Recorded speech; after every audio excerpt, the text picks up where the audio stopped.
Olá pessoal, estamos de volta com o Entrevistas, o podcast da Michael Page, onde a gente fala um pouco dos desafios aí, dos profissionais e das empresas. Hoje a ideia é falar um pouquinho do universo das empresas familiares. Antes da gente começar, não esqueçam de deixar o like de vocês dentro do Spotify, do YouTube, para que vocês consigam ter acesso dos nossos conteúdos e toda a série de podcasts que a gente vai fazer para que cada vez mais a gente fale e discuta claramente sobre esses temas do mercado de trabalho.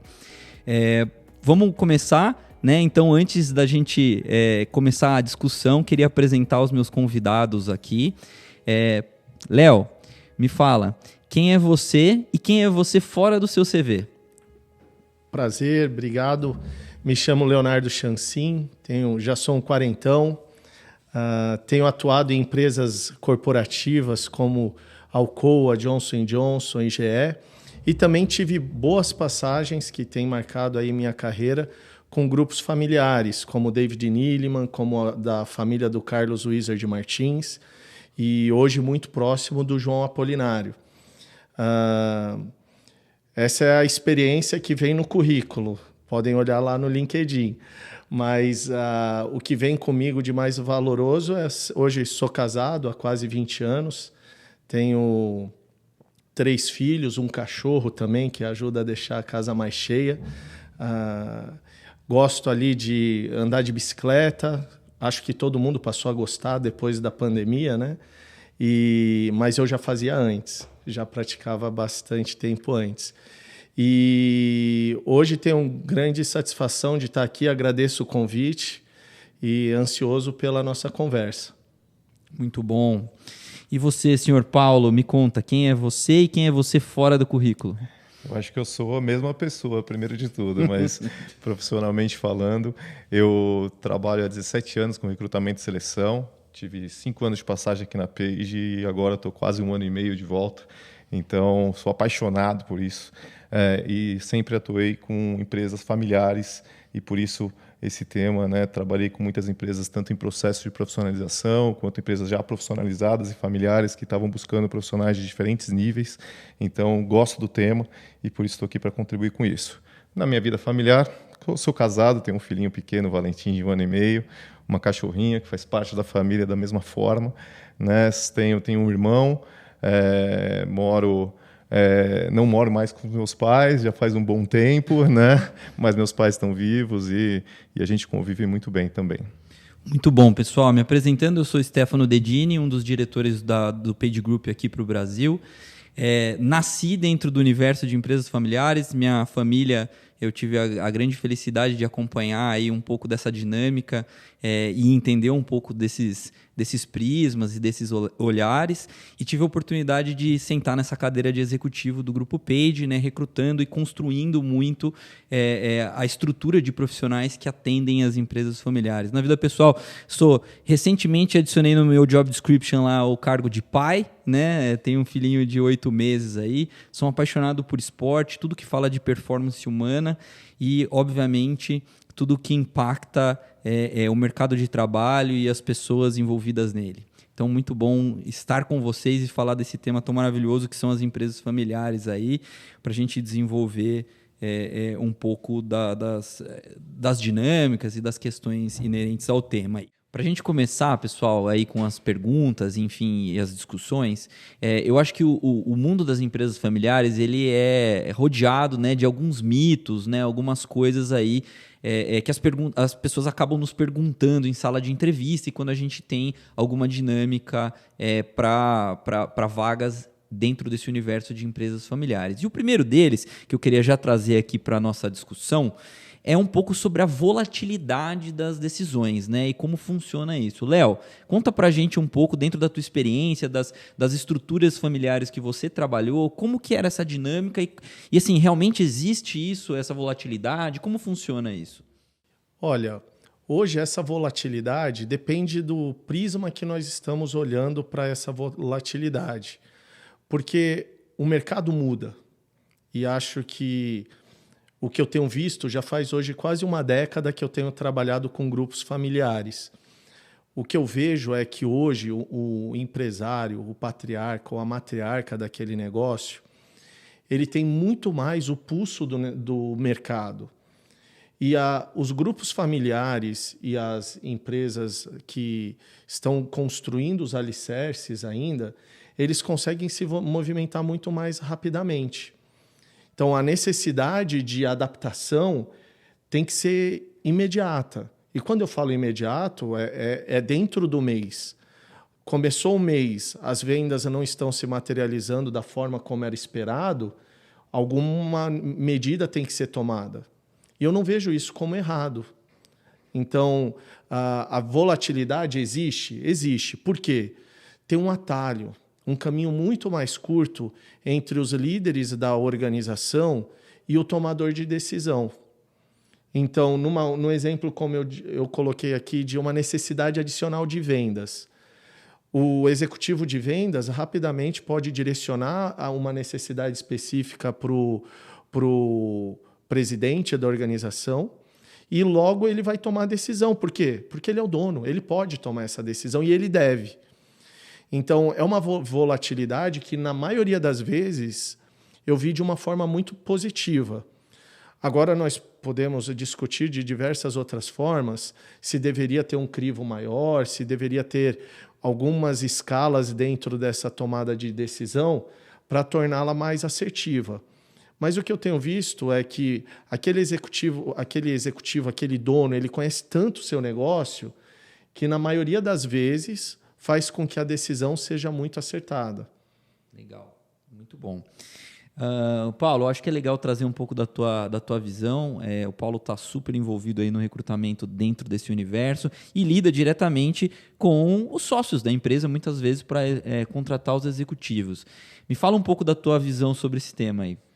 Bom, eu concordo e muito, né? Eu vejo que você tem a oportunidade de trabalhar em ambientes menos burocratizados, né? Você tem menos escalas na tomada de decisão e, portanto, você toma decisões mais rápidas, você aumenta a adaptabilidade da empresa, né? Ou seja, se algo aconteceu, por exemplo, a gente teve recentemente a pandemia e muitas empresas multinacionais que têm a tomada de decisão em muitas escalas demoraram para se adaptar, enquanto empresas com um dono, né, com empresas familiares, conseguiram se adaptar de uma forma muito mais rápida.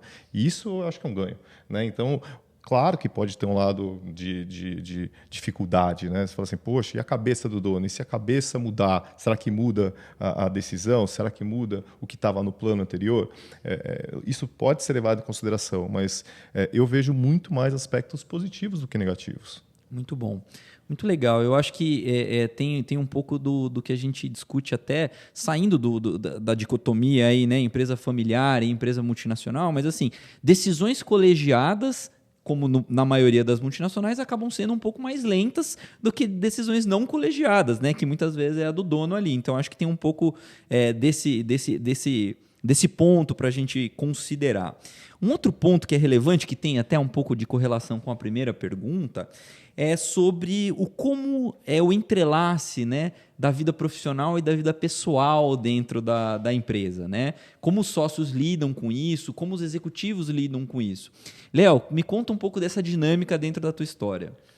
Olha, eu acho que tem que olhar os dois lados, né? Porque você tem o lado da como é a sua vida pessoal como executivo ou como um colaborador dentro de uma organização familiar.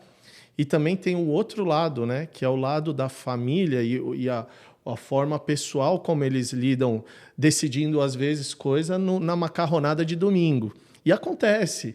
Então, muitas vezes, o conselho familiar se reúne de uma forma, ao nosso ver, informal entre eles e vem com ideias interessantes. E muitas delas já para discutir conosco, sem dúvida. Então, tem situações onde a decisão vem tomada? Muitas. Mas, em muitas experiências, eu me senti muito ouvido e participando do processo de decisão. Eu acho que a importância, né, de poder participar dentro de um processo como esse é poder também mostrar por dados e fatos o que é relevante ou não para o negócio. Porque temos dois lados ali, duas facetas de um mesmo objetivo.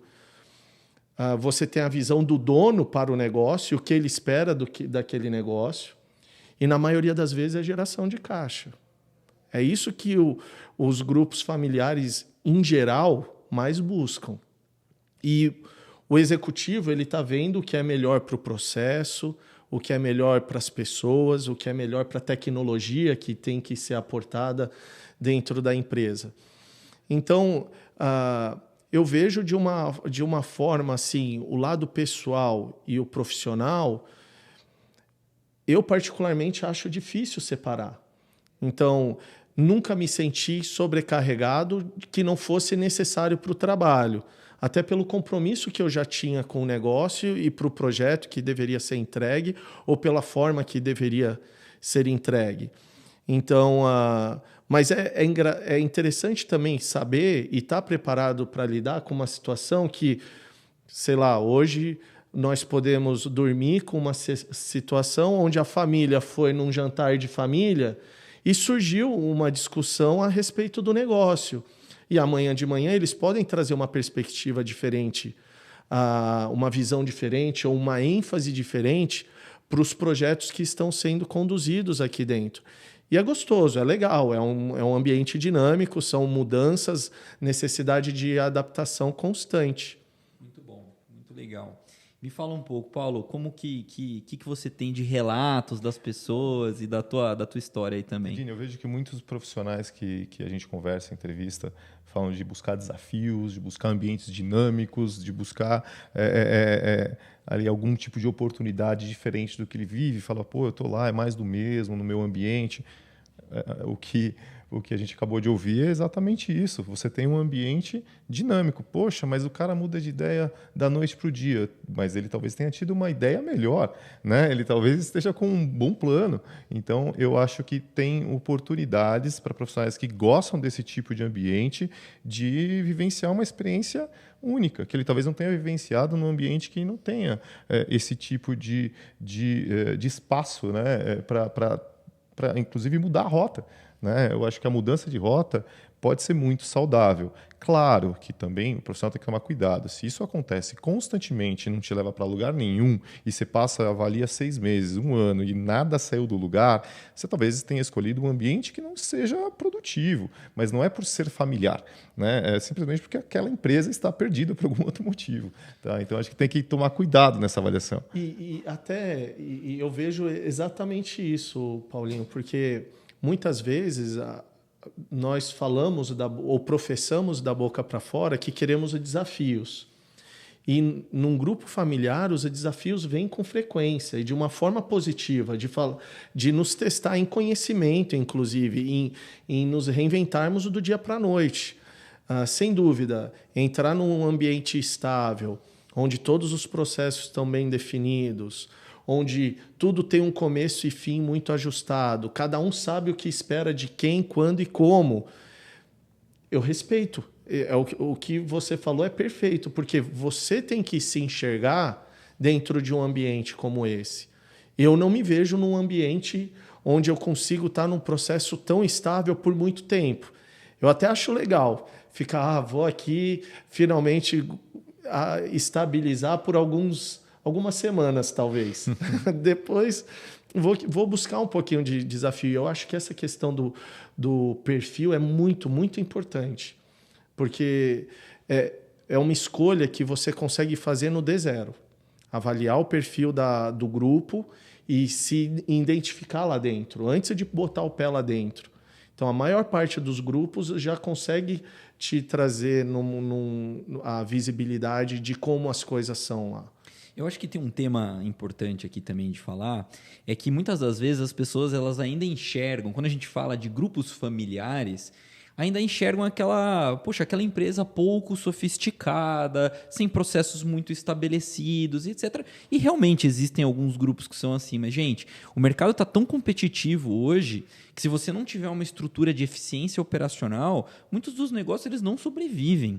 Então, a gente não está falando mais de uma gestão rudimentar, a gente está falando, muito provavelmente, de uma empresa que caminha assim, para uma estrutura de governança bem estabelecida, e se não tem hoje, quer ter, né? Eu acho que essa é um pouco da evolução do mercado também. Eu acho, Dedini, que você tocou um ponto muito interessante, porque é aí que está muito, que você vai encontrar muitas oportunidades profissionais, porque as empresas sabem que elas precisam se atualizar, se profissionalizar, e elas precisam de gente que conhece um ambiente profissional para apoiá-las nesse processo de profissionalização. Então, se você for esse profissional, que bom. Você tem uma grande oportunidade de contribuir para essa empresa, deixar seu legado lá, aprender muito mais e colher os louros, porque tem essa. O dono, a família, que viu um profissional que se destacou lá e contribuiu, vai cada vez mais dar mais oportunidades para essa pessoa continuar do grupo e crescer junto. E quando um talento é identificado, raramente a família abre mão. Ponto. E vai reconhecer. Vai fazer os ajustes necessários para reter. Um dos pontos que a gente está conversando aqui sobre o cenário, né, que pode às vezes parecer pouco formal ou desorganizado, mas muito desses grupos familiares eles têm crescido como um foguete.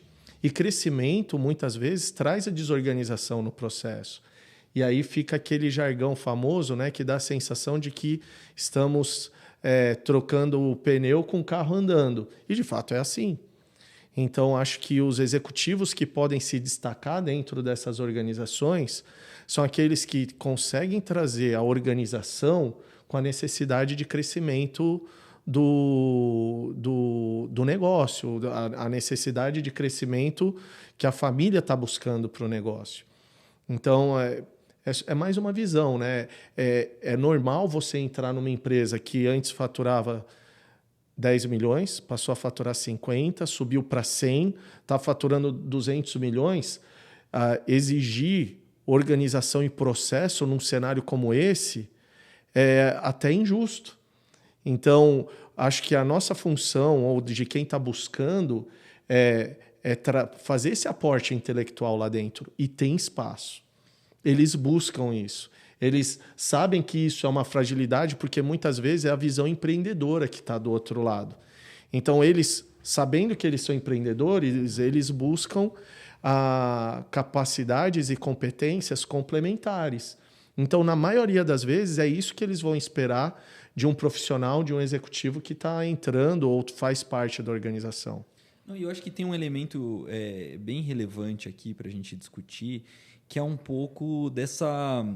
Assim, nós somos latinos, né, brasileiros, né? Então tem um pouco do aspecto passional também, né? E quando a gente está falando de uma empresa familiar, tem um pouco do aspecto passional familiar, né? E eu entendo que, de alguma forma, né, o executivo ou o profissional ele acaba sendo inserido. Então, eu cada vez mais vejo grupos familiares com uma super cultura, um super ambiente de trabalho, um super ambiente promotor, né, de que todos ganhem e etc. Né? Então, eu acho que tem um aspecto legal que é quando você cria uma empatia, né, com um dono de empresa e essa pessoa ela identifica em você valores que ela julga importante, poxa, esse cara ele vai querer ficar com você para sempre, né? E muitas vezes você vai ter mais oportunidades, remuneração, até de virar sócio eventualmente, do que se você tivesse numa estrutura mais robusta, multinacional, que tem processos já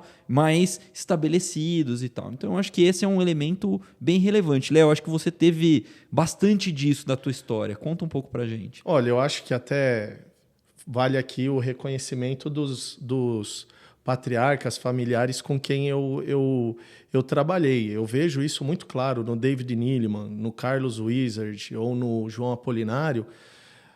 A hora que você está com um cara desse do seu lado, ele traz um efeito uau da presença dele. E primeiro, ele é apaixonado por aquilo que ele faz. Ele tem um amor pessoal com o negócio dele. E aí ele te traz aquela sensação de legado, de propósito. Então, é facilmente ser contagiado por isso. Quer dizer que o caminho vai ser fácil? Não, de modo algum. Não é isso que eu estou propondo passar essa mensagem aqui. Mas eu estou dizendo que trabalhar com personalidades como essas, que têm opinião forte, que acreditam que podem construir um legado muito maior do que aquilo que eles têm hoje. E eles sempre estão perseguindo aquilo de alguma forma. Isso fez toda a diferença para mim e para a minha carreira. Eu diria que hoje eu não tenho mais uma carreira, eu tenho aquilo que eu sou. Então, dificilmente eu vou estar em algum lugar que eu não tenho o sentimento de dono ou a dor do dono. Porque eu sei como dói para um empresário colocar uma empresa de pé e a preocupação que ele tem com as famílias que estão lá. Poxa, se o negócio não der certo, no final do dia, é a família que vai ter que desligar alguém. E isso dói para eles, na maioria das vezes. Sem dúvida, as decisões, como nós já falamos aqui, são voláteis? São. Mas a necessidade do que eles mais querem é preservar o negócio e fazer o negócio crescer. Então, tem muito, né, discussão visceral na mesa? Tem. Italiano tem muito disso, né? Então, acho que cabe a nós nos adaptarmos a uma realidade onde eu vejo, né? Você falou de alguns mitos. Será que tem desrespeito em organizações familiares? Pode ter. Eu não presenciei. Ou eu não também me deixei entrar numa situação onde pudesse chegar nesse ponto. Então, eu sempre volto na sua postura dentro da organização, com a escolha que você fez, e entender quais são os meandros de como as coisas funcionam dentro de uma empresa familiar, traduzindo uma empresa que tem dono. O cara está sentindo a dor do negócio de uma forma muito mais latente do que você como um colaborador, ou do que você poderia ter dentro de uma grande corporação de capital aberto. Quem é que tem essa dor de dono numa empresa de capital aberto? Eu não sei. Alguns devem ter lá dentro, mas não são todos, né? A maioria tem ali um objetivo muito mais associado à meta versus bônus, né? O retorno. Então, eu acho que tem várias formas de ver e ter essa discussão, mas, sem dúvida, tem muita paixão. E a paixão do dono ali, eles veem o mundo, né, como eu tenho visto, de uma forma diferente. Eles pensam diferente. Eu não penso como eles. E eu me acostumei com isso. E no momento que você começa a ver que eles têm um momento eureka deles e falar, poxa, eu vou abraçar isso o mais rápido possível para materializar essa visão, maior é a sua participação e o que o Paulinho falou, né, de você ser reconhecido e ser retido dentro dessa organização. Eu até quero puxar uma discussão, perguntar aqui para o Paulo. Eu vejo muito, né, a gente discutindo, né, assim, a minha geração lá atrás, poxa, o nosso sonho era sair da faculdade, talvez passar num processo de trainee, né, construir aquela carreira mais linear, e as coisas mudaram, né, o mundo mudou. E hoje eu falo muito com a turma que está saindo da universidade, que está no primeiro emprego, e muitas das pessoas falam, poxa, eu quero ter capacidade de impacto dentro da empresa, ou eu quero ser sócio, eu quero empreender. E eu acho que isso tem super a ver com as empresas familiares. Paulo, você sente isso? Como que é a tua visão sobre isso? Eu acho que uma das coisas que o jovem, que eu sinto que o jovem busca também é propósito. Estar engajado com a causa da empresa, ou com o propósito da empresa, ou com o ambiente, ou o que for. Então, eu vejo que tem oportunidades também em empresas familiares com relação a isso. Se você se identifica com o propósito daquela empresa, se identifica com a história do dono, talvez você se adapte ainda mais à cultura. Além disso, a oportunidade, sim, de empreender dentro de uma empresa de empreendedores, né? Ou seja, você sabe quem são os empreendedores que estão lá, você sabe as histórias que eles tiveram, você sabe talvez os negócios que eles já se envolveram. Então, você primeiro tem uma oportunidade de aprendizado na prática, porque você aprendeu muito na teoria na sua faculdade. Entra para um ambiente onde você vê que uma empresária de sucesso, né, trabalhou, vê o que essa pessoa fez, como é que ela chegou lá. Então, sim, aprendizado, oportunidade de exercer de fato um empreendedorismo sem colocar o seu próprio dinheiro, né, que também pode ser bastante interessante, e vivenciar uma cultura que pode ser extremamente interessante, né, uma cultura de pessoas engajadas com o propósito daquela empresa. Então, eu vejo que para o jovem é uma grande oportunidade também. Eu adoro uma frase de um pensador aí, chamado Mike Tyson, que ele fala o seguinte, ele fala assim, todo mundo tem uma estratégia até tomar um soco na cara. E o empreendedor, ele já tomou muito soco na cara, ele é aquele cara que ele tem essa resiliência natural. Então, acho que é super legal para quem está no começo de carreira, é a oportunidade de ter um mentor, né, de alguma forma. Acho super relevante. Agora eu vou chamar um teminha um pouco mais polêmico. Sucessão. Né? Sucessão é sempre uma complexidade. Muitas das empresas familiares têm o espírito do dono ali dentro. E, obviamente, que quando tem uma figura de sucessão, as coisas podem mudar um pouco. Léo, me conta um pouquinho da tua experiência nessa linha. Olha, eu já vi sucessão de algumas formas diferentes. E eu vejo muito associado a sucessão ao impacto cultural que ela acaba tendo depois na organização. Porque uma coisa é a sucessão quando sai da primeira geração, né, do patriarca ou da matriarca que começou aquele negócio, se tornou próspero, virou um império. Em algum momento ele precisa passar o bastão. E nesse momento pode ocorrer de algumas formas, né? Os formatos que eu já vi foi passando para os filhos, para os sobrinhos ou netos que foram entrando na organização e crescendo com ela, ou já nesse estágio foi profissionalizado.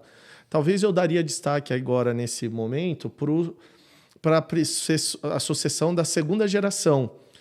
Porque hoje o que eu vejo de legal acontecendo muito no mercado é que a segunda geração já vem muito preparada. Muitas vezes estudaram em colégios, tiveram formação para estarem lá, e os pais, os precursores, já tiveram a preocupação de colocá-los para trabalhar na organização num momento ainda para ele pegar a experiência. De modo que quando ele chega na cadeira, não é aquele susto para o restante da organização como algo forçado, algo que chegou e caiu de paraquedas lá, né? É algo que vem de uma forma muito mais natural. E eu vejo isso dando certo com mais frequência. Então, já o outro lado, que é a profissionalização imediata, acho que vocês são os experts. Eu aqui só sou estagiário de vocês. Mas vejo acontecendo e já com bons olhos, porque já é uma preocupação, porque a família cresce, as participações são divididas entre tios, tias, sobrinho, e aí onde é melhor passar a falar somente de dividendos e não mais como um executivo do negócio. Eu acho que tem um tema relevante aí, eu já quero passar para o Paulinho nessa toada. Nem sempre o prisma, né, dono é igual o prisma executivo, né? E eu acho que quando o executivo ele entende isso, ele começa a não se preocupar tanto com esse aspecto da sucessão. Porque tem uma outra frase de mercado, estou cheio das frases hoje, né? Mas tem uma outra frase que é o seguinte: sempre tem espaço para alguém que sabe cortar custo ou aumentar faturamento. Todo mundo tem. Se vocês tiverem, podem me indicar aí que eu quero também. Né? Então, quando o executivo ele consegue trazer esse impacto, né? Assim, não deve ser uma preocupação ter ou não um sucessor, ter diretores da família ou não. Se você tem um impacto dentro da empresa, você vai ter o teu espaço lá dentro. É isso, Paulinho? Qual que é a tua leitura? Eu vejo que são papéis diferentes. Você tem um papel do acionista, do dono, você tem um papel do executivo, como vocês comentaram. Se o familiar não está preparado para ocupar uma cadeira pesada dentro da empresa, a empresa tem que buscar um executivo de fora, porque o mais importante é o resultado da empresa para a própria família, ou seja, para os resultados financeiros da família. Ela precisa ter bons executivos nas cadeiras. Então, ótimo que tenha, de fato, famílias que estejam se preparando, né, e preparando sua sucessão, mas muitas vezes a empresa tem que, sim, buscar executivos fora para ocupar essas cadeiras. E eu já vi também, muitas vezes, um patriarca, uma matriarca que contrata um profissional, um executivo, para acompanhar um familiar por um período, para ajudá-lo na preparação, inclusive, uma mentoria, né? Então, as empresas têm que pensar na melhor solução para a empresa e não para a família, porque, consequentemente, se você trabalhar o melhor para a empresa, você vai trabalhar o melhor para a família. Eu vejo que é importante, e eu tenho sentido que cada vez mais, né, com informação super disseminada, que as empresas familiares estão preparadas ou mais preparadas para fazer essa sucessão.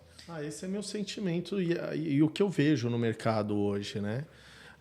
As empresas familiares, elas estão muito mais pensando já em sucessão, na grande maioria, e estou falando de empresas familiares que já estão pegando um corpo diferenciado, eles já olham isso no D0. E hoje eu também acho que o mercado está mais preparado para oferecer esse tipo de solução para os grupos familiares.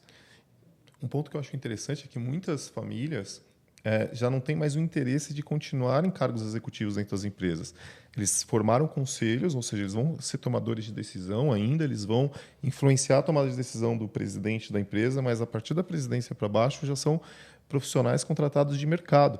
E assim eles têm... primeiro, a família tem liberdade de não precisar necessariamente suceder os antigos donos, então eles podem seguir outras carreiras, então dá liberdade para essas famílias.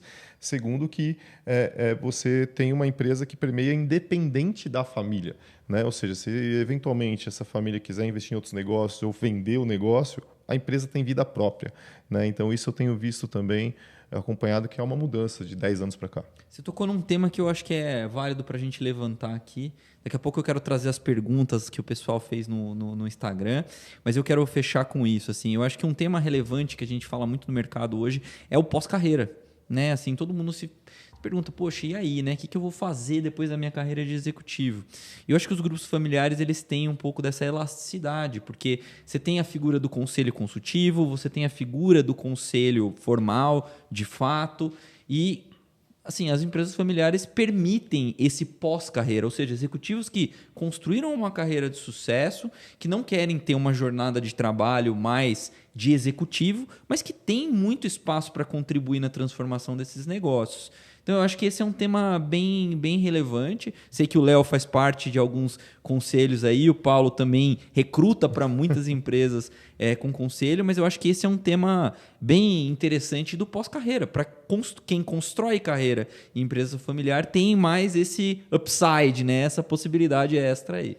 Não, e é um gatilho. É um gatilho.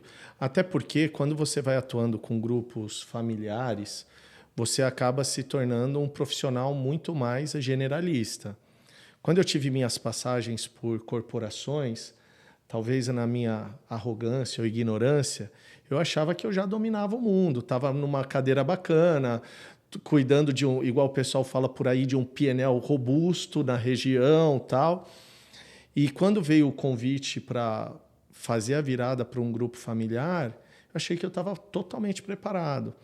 E quando você vai para um grupo familiar, você começa a ter que andar por outras esferas que não é sua zona de conforto. Minha zona de conforto é o meu background financeiro. Mas, subitamente, tem que falar de marketing, falar de centro de distribuição, de logística e por aí vai, se não da indústria. E você entra para tudo. Então, um gatilho que eu faço com isso é para quando o profissional consegue chegar nessa virada, ele vai ser um conselheiro muito mais preparado para aconselhar, seja num conselho deliberativo, num conselho formal estruturado na empresa. Então, hoje, as oportunidades que me vieram dentro dos conselhos que eu tenho participado são muito mais para contribuir em projetos específicos que estão rodando lá, de coisas que eu já entreguei no passado. Então, é uma baita oportunidade, sem dúvida. Acho que as pessoas, os profissionais que estão visando entrar numa vida pós-carreira, mirar conselhos consultivos, né, em grupos familiares faz muito sentido, muito sentido. Outro caminho, Léo, né, já que você tocou bem nesse ponto do conselho, é o consultor, né, que pode também contribuir com tudo que ele aprendeu com alguma fase da empresa. Às vezes uma empresa dessa está passando uma implementação de um sistema e você tem um consultor que já vivenciou isso em outro lugar. A empresa está passando por uma nova necessidade de reporte financeiro. Então, você tem um consultor especialista nisso, que vivenciou isso em outro ambiente, o consultor de RH. Você tem, muitas vezes, o trabalho do consultor, não necessariamente num conselho. Exato. Porque tem profissionais que são especialistas, mas não são generalistas para atuar como conselheiro, né? Então, acho que tem oportunidade, sim, no pós-carreira empresas familiares, porque a empresa familiar tem espaço para um consultor e muita multinacional não tem. Muito bom, gente. Agora é o seguinte, antes de eu começar com as perguntas do Instagram, pessoal, vocês que não seguem aí a Page no Instagram, @PageGroupBR, a gente sempre tem caixinhas de perguntas lá para que justamente a gente tenha insumo para fazer os podcasts. A gente quer muito escutar a opinião de vocês, porque obviamente a gente consegue fazer um conteúdo mais rico e temas que são super relevantes para vocês. Então eu vou trazer algumas questões aí que surgiram na caixinha que a gente fez sobre o tema de empresas familiares. Eu acho que o primeiro indicador interessante de eu trazer para vocês é A gente perguntou, né, se as pessoas tinham trabalhado ou se interessariam em trabalhar em empresas familiares. E, para nossa feliz surpresa, a maioria das pessoas se mostrou aí super aberta a esse universo. Então, eu, assim, fazendo uma previsão, assim, eu até acho que esse número deve crescer daqui para frente, tá? Então, muito legal esse ponto. E vieram algumas perguntas. Para começar, a primeira pergunta foi: quais os pontos que eu devo considerar antes de ser contratado por uma empresa familiar? Léo, me fala, quais pontos você considerou aí? Olha, eu, sem dúvida, hoje tenho que estudar o grupo. Conhecer qual é o DNA daquele grupo, né? Conhecer o empreendedor.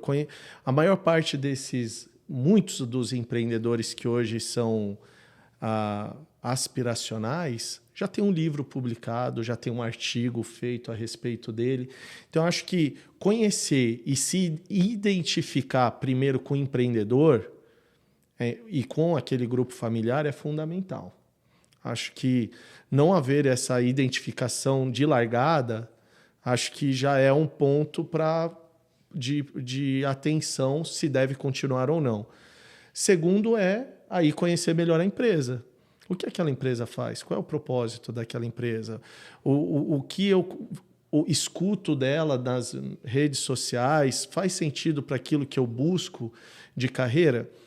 E por último, eu acho o momento, né?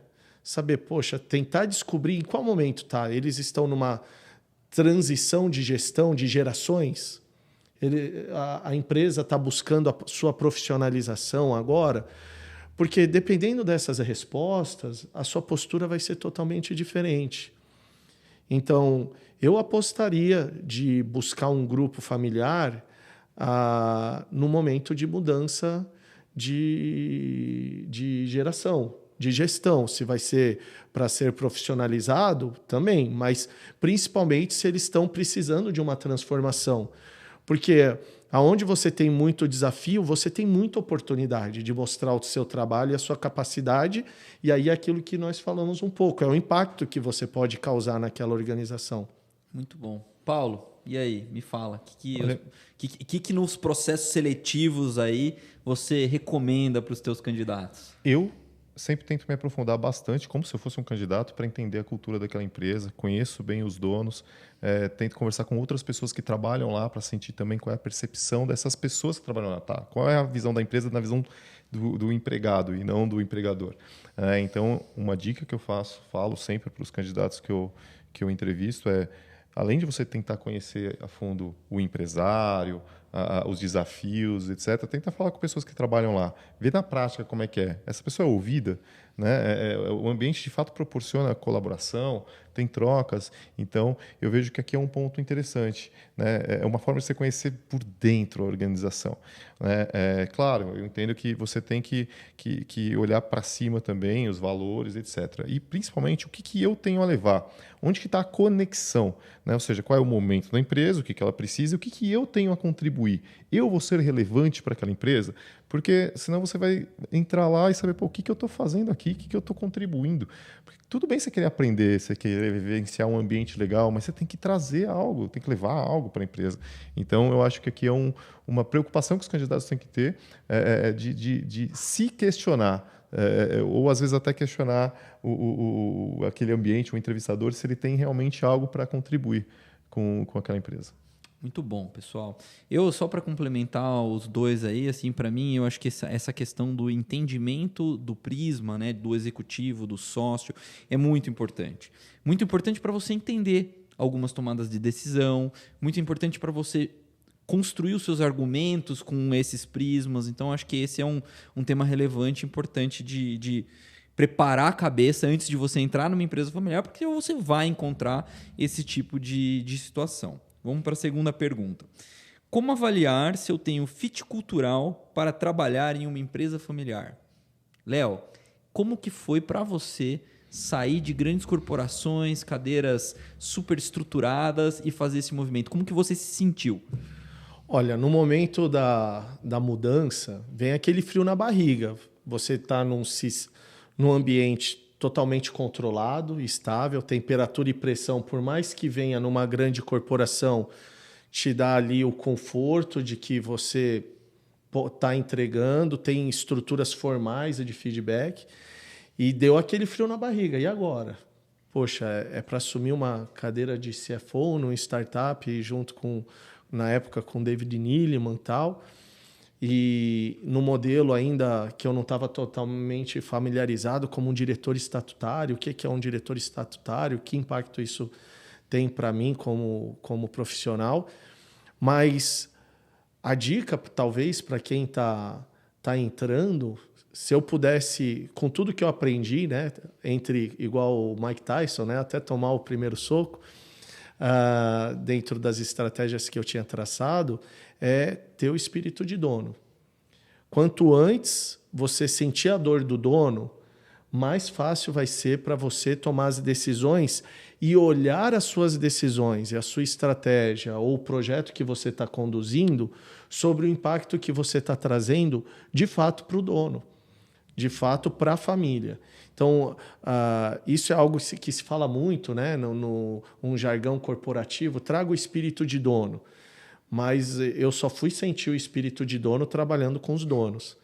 E entender de onde vem a angústia deles, as preocupações, o que é relevante, né? Hoje eu vejo e aprendi de forma muito clara. Quando eu estava em grandes corporações, eu era preocupado com o P&L, com a demonstração de resultados. Quando você vai para uma empresa, um grupo familiar, é gestão de caixa, gestão de receita, como que vai converter mais caixa.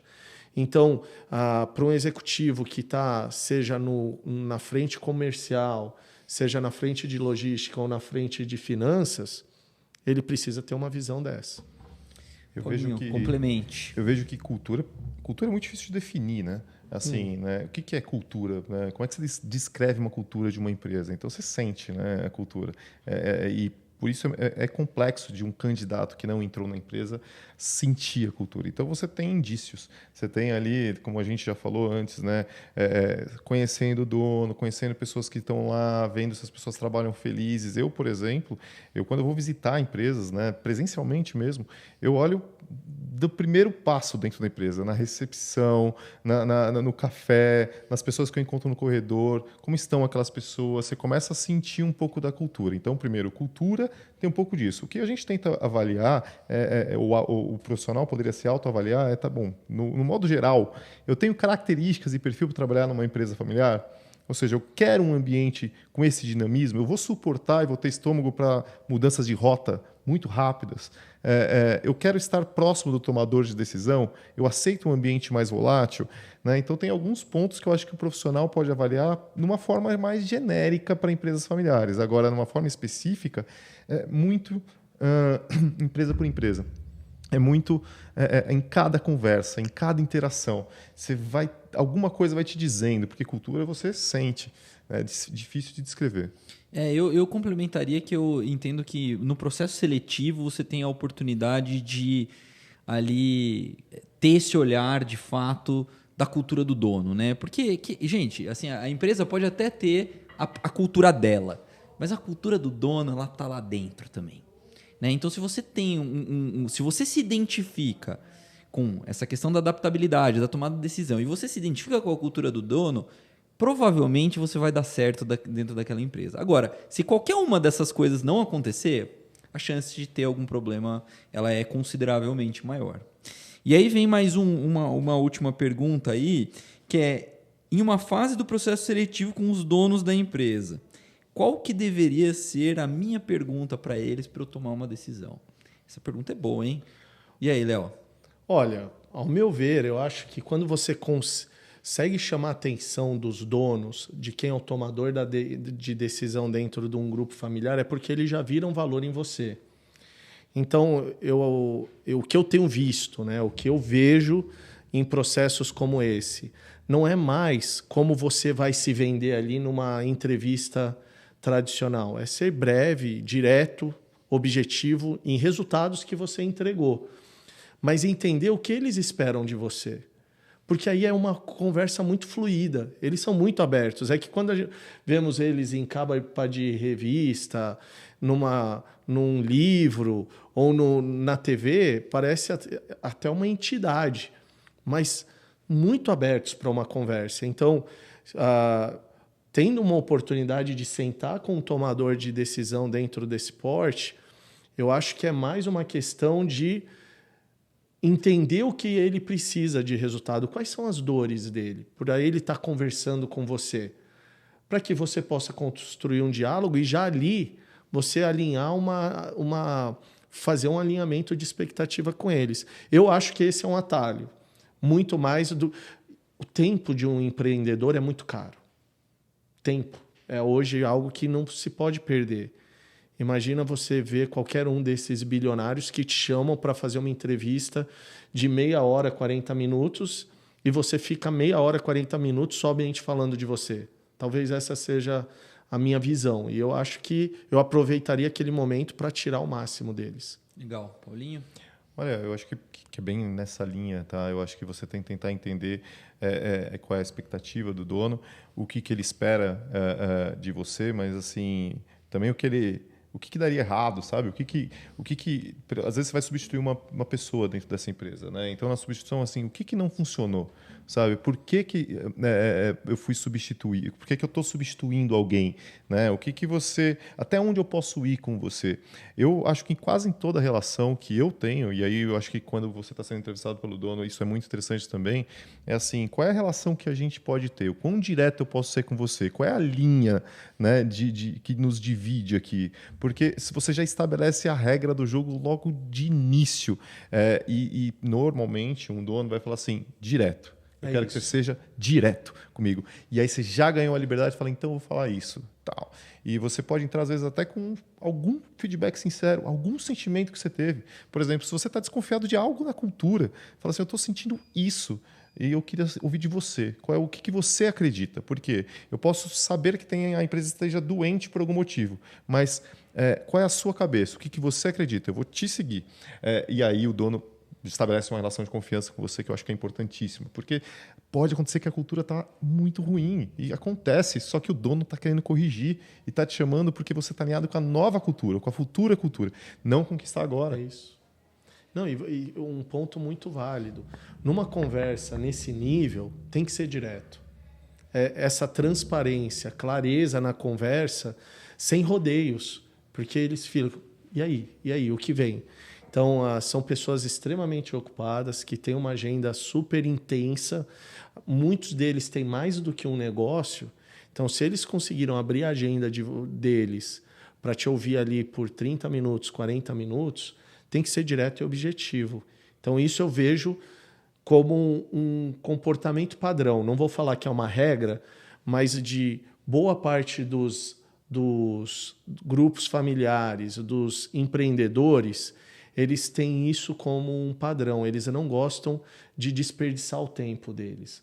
Faço menção aqui porque hoje até um amigo querido, o João Apolinário, ele tem o hábito de toda semana entrevistar alguém.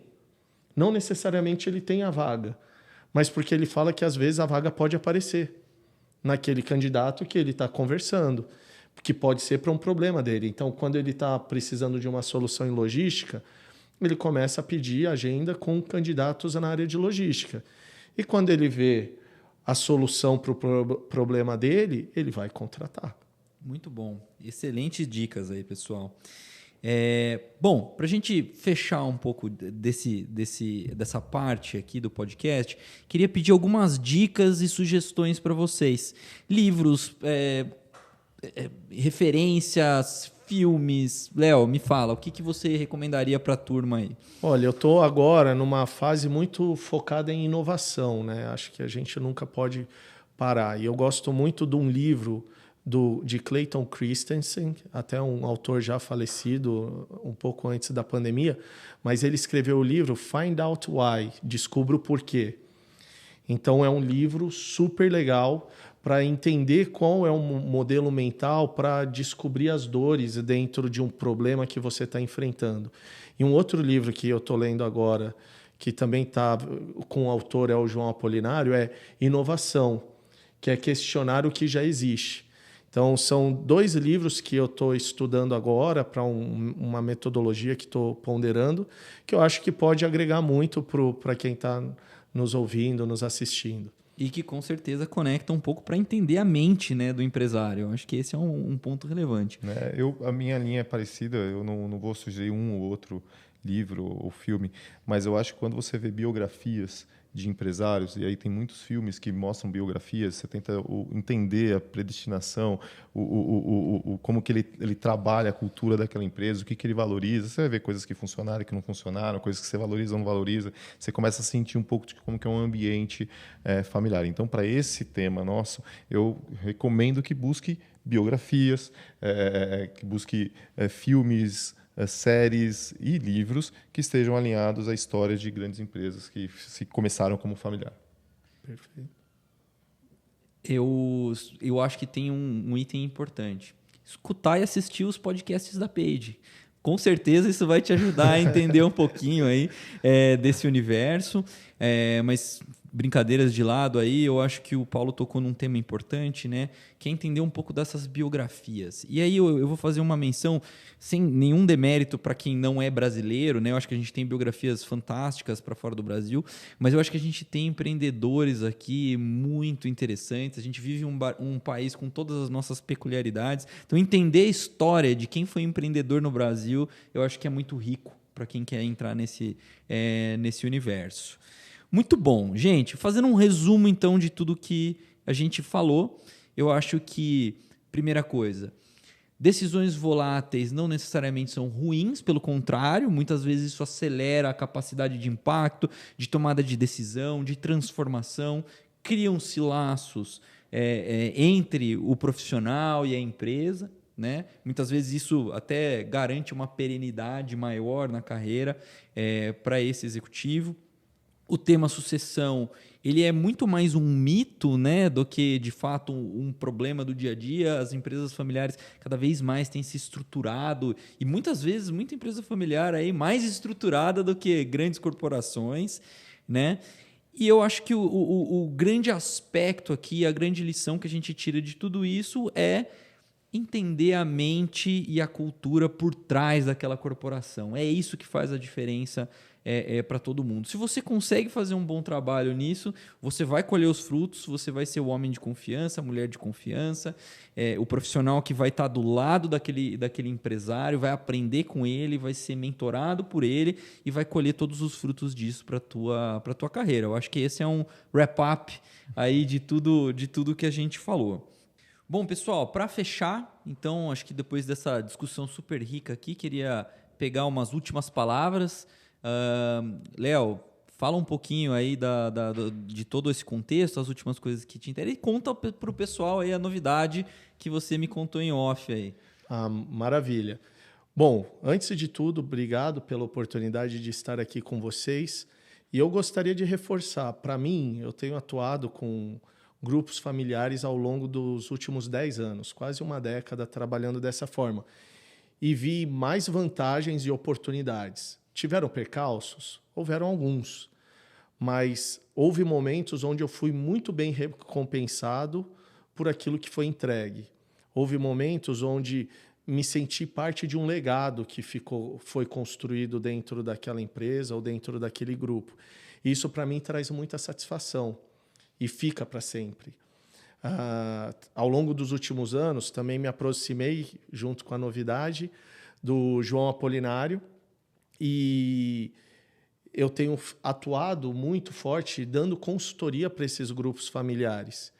E ele identificou a metodologia que era usada, nós adaptamos agora, estamos redefinindo, redesenhando toda a metodologia para ter o toque João Apolinário, a forma do João Apolinário de fazer negócios, muito focado ao empreendedorismo e grupos familiares, que é o DNA dele, inclusive, que vem para somar. E nós vamos anunciar uma sociedade. E para mim é uma grande satisfação, é um reconhecimento do trabalho, de resultados que têm sido entregues aí ao longo dos últimos anos. E aí eu espero muito em breve poder divulgar isso para todos vocês. Muito bom, parabéns, Léo. Paulinho, palavras finais. Bom, o que eu quero deixar de recado é que vale a pena abrir a mente, abrir a cabeça, né? Quebrar paradigmas, desmistificar aqueles preconceitos que existiam sobre empresas familiares.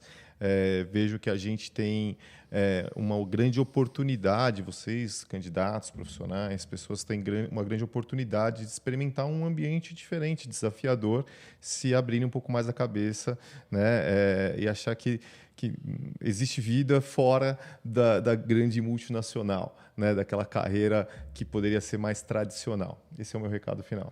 Muito bom, pessoal. Eu acho que foi muito bacana discutir esse tema. Tenho super prazer em falar sobre isso. É um tema que permeia a minha vida aí desde quando eu sou muito pequeno. Não deixem de se inscrever no canal, ativa o sininho aí embaixo para que vocês acompanhem. E principalmente, pessoal, entrem no site Michael Page, site Page Personnel. Lá tem todas as nossas vagas de empresas familiares.